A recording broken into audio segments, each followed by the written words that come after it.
What's going on, everyone? I'm Tyler Shelton. This is Coffee with a Beauty Reviewer.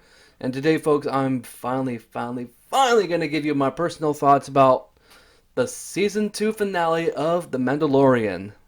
So, I just want to say thank you so much for watching this video. And if you like what you see, press the like button. And if you have not done so, please subscribe to my channel. It really helps me out. And if there's other stuff that you want me to review, just leave it down in the comment section down below. And so, with that out of the way, let's get started with today's video.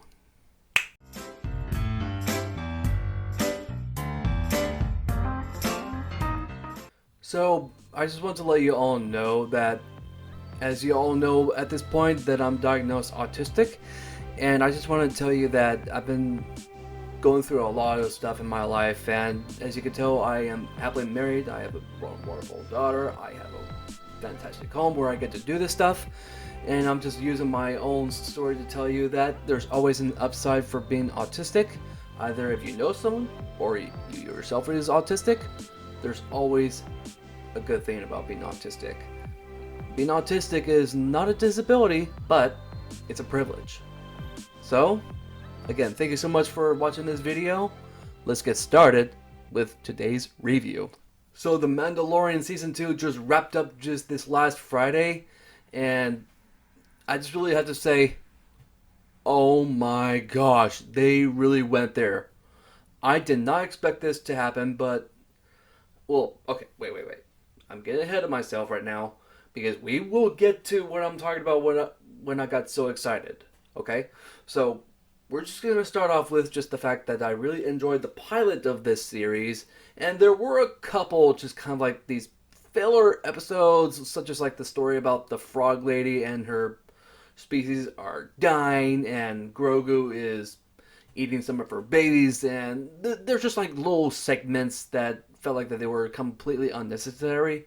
But I think it was just to kind of like help expand the universe of Star Wars, so I can understand what they were trying to do. They were trying to show us that there's more to it in Star Wars than just like the Mandalorian, Grogu, Anakin Skywalker, Luke Skywalker, like all that stuff. I feel like that they were just trying to kind of like show us that there's more depth behind like other kinds of species, and I can appreciate it for what they were trying to do. They were just trying to expand the universe itself, but it felt like it was just kind of like extra stuff that we really didn't need.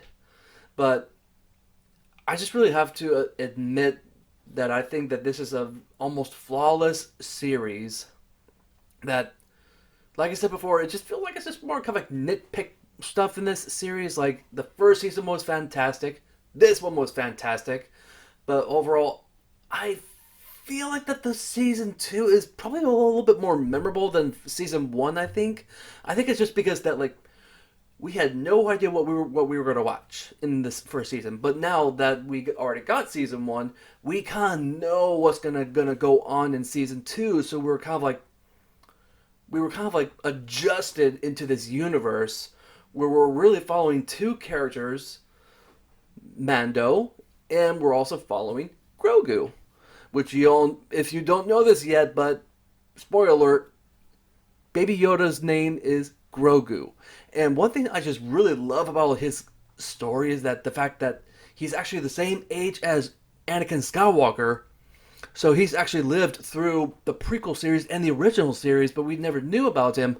But I just really love it how they just kind of like gave him just a very tragic story, and they just somehow, it felt like, I just really enjoyed how they just kind of like took his story and they took the story of Mando. That Mando is actually not really a Mandalorian. He's just a kid who was found by Mandalorians.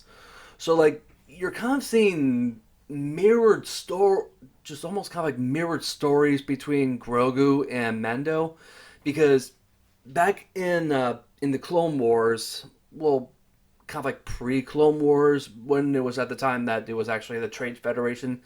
Well, I really, yeah, it's got to be around that time, because like you really don't know what time period you're seeing the flashbacks when Mando is just kind of like thinking about how he was rescued by the Mandalorians. So like you see one of the droids that was from the prequels, And so like the Mandalorians, they rescued him, and they just feel like he's just a kid.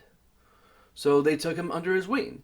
And so I just really love it how like Mando just felt the same way for Grogu when he first saw him, because he was pretty much an orphan within this time period. Like he completely understands where Grogu is coming from, because he was a scared little child, and he just felt like that. Hey, this is probably my chance to do something back for someone who needs help.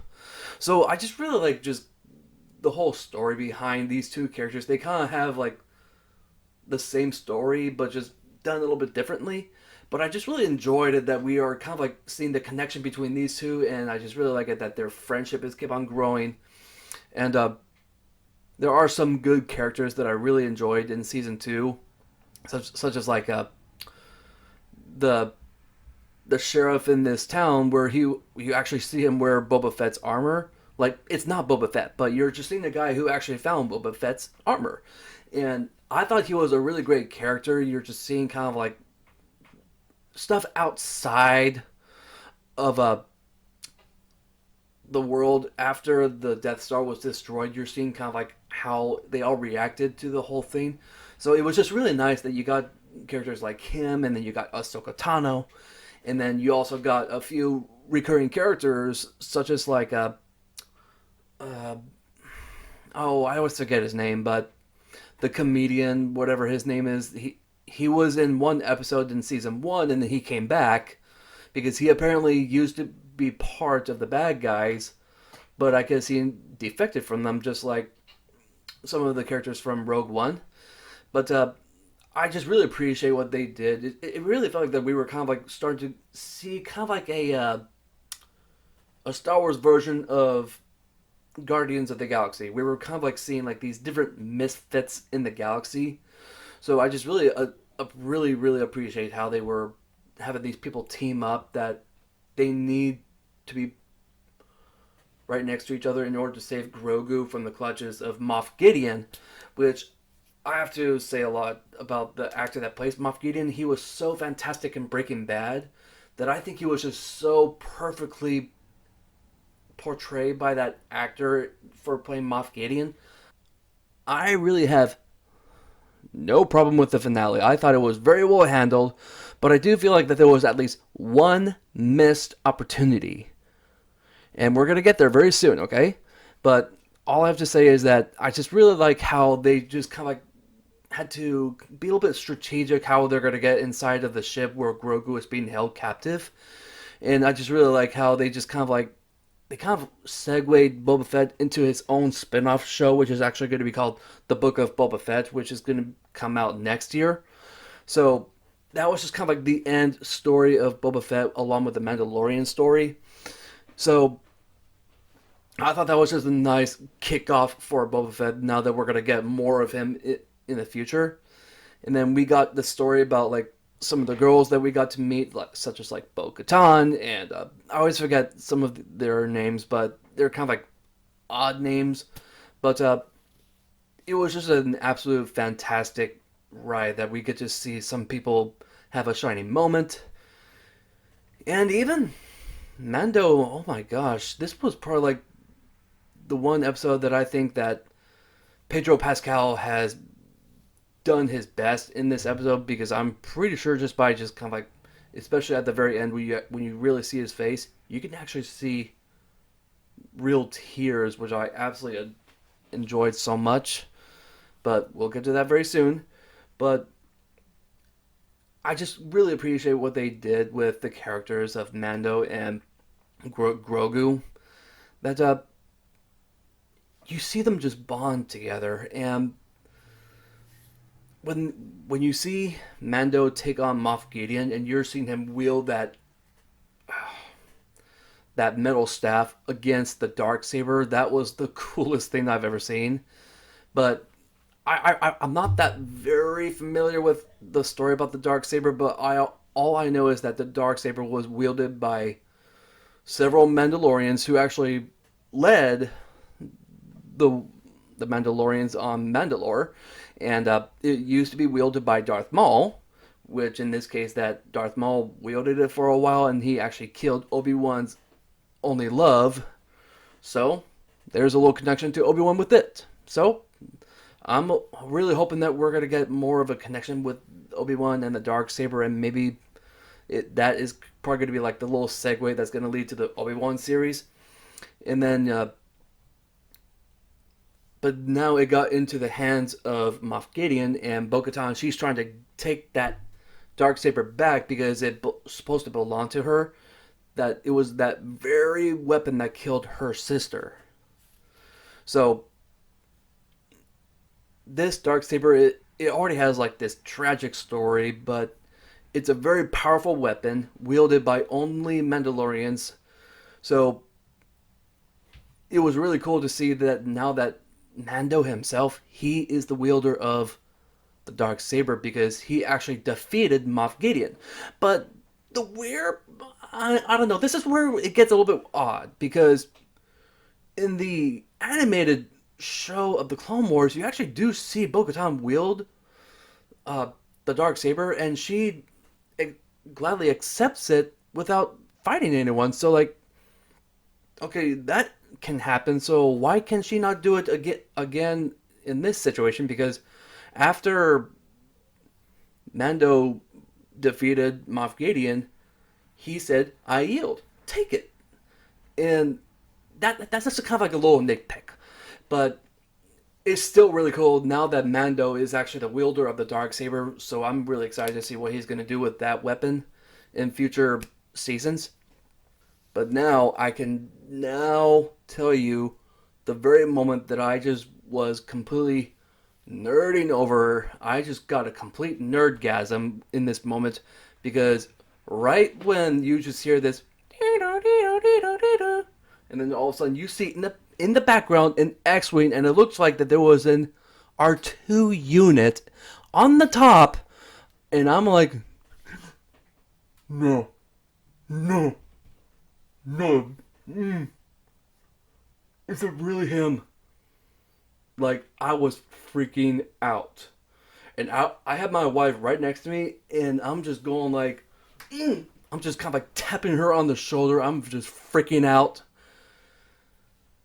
And oh my gosh, they did such an incredible job. Like, the way I would explain how I felt about this particular moment, it felt like that Luke Skywalker got like his Darth Vader moment from Rogue One, but this was like Rogue One's Darth Vader on steroids because we got to see a little bit more of it than we did with Darth Vader, but it was a total moment for Luke Skywalker. Like, this was the Luke Skywalker that we all wanted from the beginning. Like, why did we not get this? I was holding my breath, but then once I started to see a little bit more of the fighting style, I'm going, ooh, this has some Skywalker vibes to it because you see a couple fighting stances that was actually done by Anakin Skywalker. So, like, that is a total Skywalker moment right there. And I was still holding my breath, not until I saw the green saber. And oh my gosh, like, this moment was by far like the best moment in the entire series as a whole. I was so excited. I was biting my mouth. I was just biting my tongue. I'm just kind of like, please let it be him. Please let it be him. And sure enough, I saw one hand that was bare and another hand with a glove. That was the clear indication that was Luke Skywalker. And then all of a sudden, you just see this incredible moment where they opened up the doors. Oh, and I have to say is that his lightsaber and the way he was fighting, he really, really saved the entire crew from a certain death by the Dark Troopers. And when he took on those Dark Troopers, he sliced them up like butter. Like, the weird thing is that I almost feel like that these Dark Troopers, they must have some sort of like a sensor because just even before we even saw the X-Wing, they actually stopped. They stopped. They say, open the door, and then you see nothing but fog and the green light coming from the lightsaber just illuminating that whole space, and then he walks up, puts it away, and uncloaks himself, Luke Skywalker. And I'm like, yes! This was the coolest thing I've ever seen. Because I really feel like that this was the Luke Skywalker that we always wanted to see after Episode 6. Like, the Luke Skywalker that we got in the sequel series, The Last Jedi, I hated. But The Rise of Skywalker, I thought it was a lot better this time, even when he was just a Force ghost. But nothing compares to what we got from this young, incredible, like probably like Jedi Master Skywalker. We got it, and I am so happy that happened. Oh my gosh! But the moment when he's going like, "Hey Grogu, I heard your call. Let's go," and then all of a sudden I'm like, "No! Oh my gosh, no!" I knew what was gonna happen next, and sure enough, Grogu and Mando had to say goodbye. And I'm all like, please don't do this to me. Please don't. Oh, this is too much. Oh, the feels. And sure enough, just right when Grogu is, I guess, like forced chatting with Luke, that Luke says, Grogu doesn't want to go unless if you get his blessing. And that was the very moment when I started to choke. And then you see Mando pick him up, and he's like, "It's time to go." And you can definitely see like this was just like the most incredible moment between these two. Like they've been through so much together at this point. And then Mando took off his helmet. Oh, that's it. I'm and then all of a sudden I'm crying because I never thought that I would actually cry for over this moment because we've been part of this journey with these guys for 16 episodes, and I got the feels. I was so choked. Like I was actually trying to hold back my tears because I didn't want my wife to think, "Are you crying?" No, I have something in my eye. It was a great finale for season 2. Well done to Lucasfilm, and well done to Dave Filoni and Jon Favreau for making such an incredible show, because I would now consider this show to be in my top 5 TV shows of all time. So with that said, that's my review for this season 2. And the final ranking for this series as a whole at this point is now a 9.2. So with that one missed opportunity, I really do feel like that's just the fact that Luke Skywalker was in the same room with Bo-Katan, because a lot of you don't know this, but Bo-Katan is the sister to the the pretty much the princess of Mandalore, and that princess of Mandalore was actually Obi-Wan's love. And not only that they personally knew Obi-Wan, they also personally knew Anakin Skywalker. And this was during the Clone Wars. So this was the very missed opportunity that they could have had, is that Bo-Katan would have been like, "Who are you?" And then he says, "I'm Luke Skywalker." And then right there, I'm pretty sure she would have been like, "Skywalker?" As in Anakin Skywalker? And then maybe Luke would be all like, "How do you know my father?" I really think I don't know why. I just felt like that they could have totally did some connections there. Like a total connection to the prequel series, to the Clone Wars TV show. Like, I don't know why they didn't do that, but maybe they are going to do that in season 3. So that was my review for Mandalorian season 2 finale. And again, thank you so much for watching this video. And like I said before, that this is just an absolute fantastic show. If you have not yet seen this show, I'm sorry if I spoiled it for you, but I did give you a spoiler warning.